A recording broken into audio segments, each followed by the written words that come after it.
It holds enough fresh water to raise the global sea levels by 20 feet, and it sits at the absolute center of the next great war for control of the Arctic. Greenland isn't just ice. It's the most valuable piece of real estate on Earth. For the United States, owning it would be the ultimate checkmate against Russia and China. The markets know this.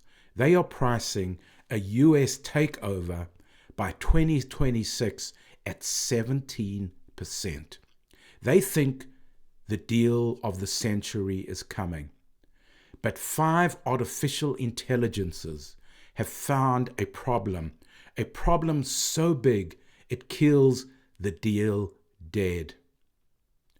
While the traders look at the map, the AI looks at the rules. Their conclusion is terrifyingly simple. You cannot buy Greenland without breaking the world. To understand the AI forecast, you have to look at the cage we built after World War II. We called it the liberal international order. The AIs ask a simple question. When was the last time a NATO ally stripped another NATO ally of territory? The engagement moment. Take a guess. I'll give you a second. Never.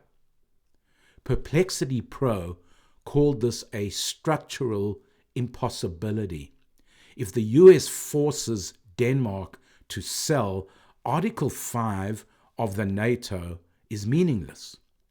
Would the US trade the entire alliance system of Europe just for an island where they already have a base? The AIs said no.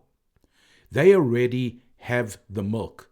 They don't need to buy the cow, especially if buying the cow costs $1 trillion and destroys NATO.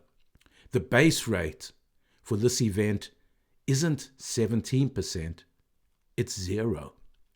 But let's play a game. Let's assume the US tries anyway. The AIs found 3 vetoes that are impossible to bypass.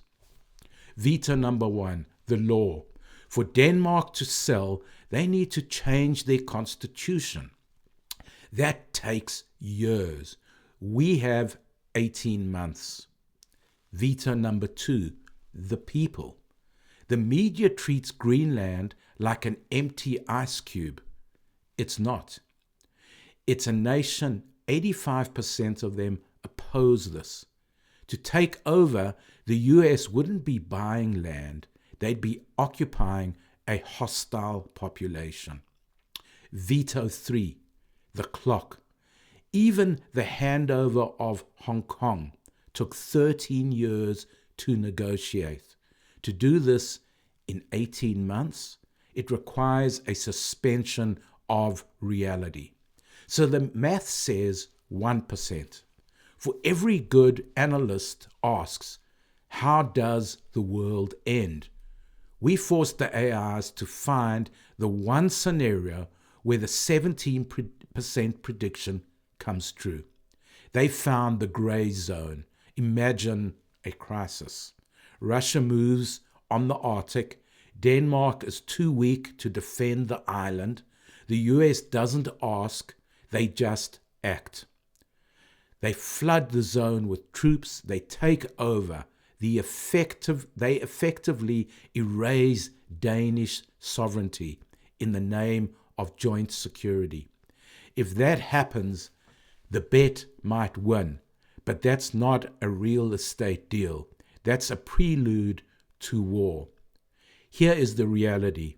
The market is betting on a fantasy of 19th century imperialism. The AIs are betting on the reality of a 21st century inertia. The spread between 17% and 1% is the price of drama. We are fading the drama. The consensus of our synthetic fund is a hard no. The ice is melting. The borders aren't moving. Thank you for watching.